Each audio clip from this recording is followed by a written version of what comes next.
brought forth on this continent a new nation conceived in liberty, and dedicated to the proposition that all men are created equal.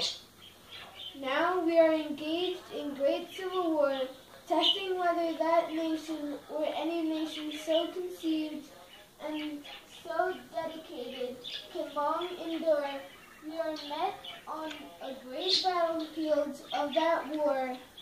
We have come to dedicate a portion of that field as a final resting place for those who here gave their lives that that nation might live. It is altogether fitting and proper that we should do this.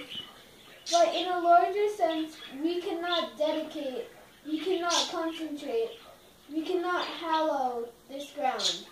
The brave men, living and dead, who struggled here, have consecrated it far above our poor power to add our detract.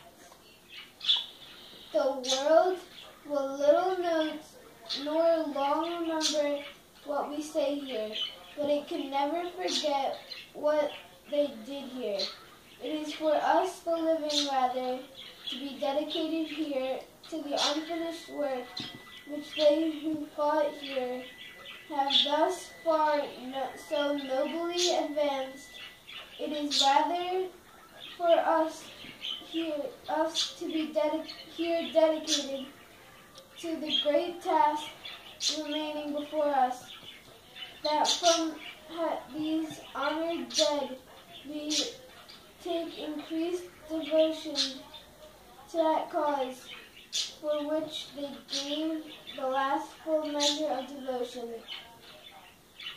that we highly resolve that these dead shall not have died in vain, that this nation under God shall have a new birth of freedom, and that government of the people, by the people, for the people, shall not perish from the earth.